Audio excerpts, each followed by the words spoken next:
कॉन्फाउंडर एक ऐसा third variable होता है जो एक्सपोजर और आउटकम दोनों से जुड़ा होता है, लेकिन कॉजल पाथवे का हिस्सा नहीं होता।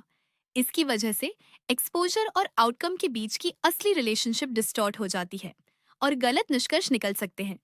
उदाहरण के तौर पर, अगर हम अल्कोहल कंजम्पशन, एक्सपोजर और कार्डियोवास्कुलर डिजीज यानी सीवीडी आउटकम के बीच एसोसिएशन को स्टडी करें और इस स्टडी में स्मोकिंग एक कॉन्फाउंडर के रूप में काम करे, तो कारण ये है कि जो लोग अल्कोहल कंज्यूम करते हैं वे अक्सर स्मोकर्स भी होते हैं, और स्मोकिंग अपने आप में सीवीडी का एक इंडिपेंडेंट रिस्क फैक्टर है।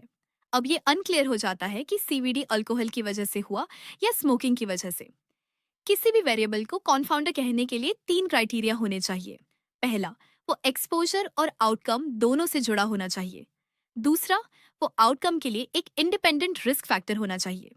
और तीसरा, उसकी डिस्ट्रीब्यूशन स्टडी और कंट्रोल ग्रुप्स में अलग अलग होनी चाहिए। कॉन्फाउंडर्स दो तरह के होते हैं: नोन कॉन्फाउंडर्स जैसे age, religion, socio economic status और जेंडर, और अननोन कॉन्फाउंडर्स जैसे जेनेटिक प्रिडिस्पोजिशन या कुछ एनवायरमेंटल फैक्टर्स जिन्हें हम अक्सर पहचान नहीं पाते। कॉन्फाउंडिंग को कंट्रोल करने के कई मेथड्स होते हैं जो स्टडी डिजाइन और मेथड के आधार पर वेरी करते हैं। रैंडमाइजेशन, जो कि आरसीटीज में इस्तेमाल होता है, नोन और अननोन दोनों ही कन्फाउंडर्स को हटा देता है, और इससे यह इंश्योर होता है कि ग्रुप्स बेसलाइन पर कंपेरेबल हों, जिससे इंटरनल वैलिडिटी बढ़ती है। यह मेथड डेटा कलेक्शन से पहले किया जाता है। दूसरा मेथड है ब्लाइंडिंग, जो आरसीटीज में प्रयोग होता है, और यह इंटरव्यूअर बायस को रोकता है, जिससे आउटकम असेसमेंट में कोई फर्क नहीं पड़ता। ब्लाइंडिंग भी डेटा कलेक्शन से पहले होता है। तीसरा मेथड है मैचिंग, जो केस कंट्रोल स्टडीज में यूज होता है, और यह नॉन कन्फाउंडर्स को कंट्रोल करने में मदद करता है, जैसे कि केसेस और कंट्रोल्स को ऐसे सिलेक्ट करना जिनकी कैरेक्टरिस्टिक्स समान हो। यह भी डेटा कलेक्शन से पहले किया जाता है।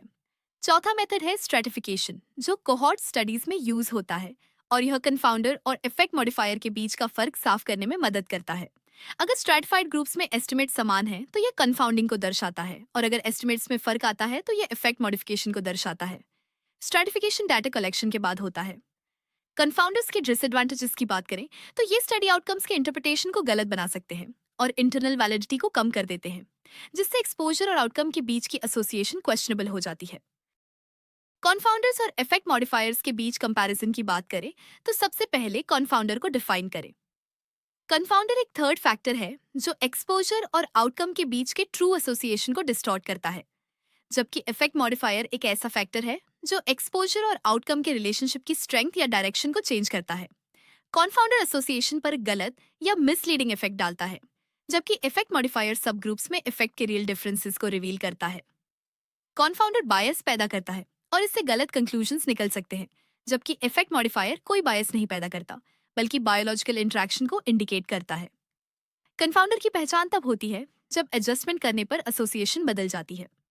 इफेक्ट मॉडिफायर की पहचान स्ट्रेटिफिकेशन के जरिए होती है, जब डिफरेंट ग्रुप्स में इफेक्ट साइजेस अलग अलग दिखते हैं। कन्फाउंडर्स को कंट्रोल करने के लिए रैंडमाइजेशन, मैचिंग और स्टैटिस्टिकल एडजस्टमेंट मेथड्स इस्तेमाल की जाती है, जबकि इफेक्ट मॉडिफायर्स को कंट्रोल नहीं किया जा सकता। ये इंपॉर्टेंट फाइंडिंग्स के तौर पर रिपोर्ट किए जाते हैं। उदाहरण के लिए, स्मोकिंग एक कॉन्फाउंडर हो सकता है अल्कोहल और लंग कैंसर के बीच की रिलेशनशिप में, जहां अल्कोहल को गलत तरीके से लंग कैंसर का कारण मान लिया जाता है। वहीं आर्सेनिक एक्सपोजर लंग कैंसर के रिस्क को बढ़ाता है, लेकिन स्मोकर्स में इसका इफेक्ट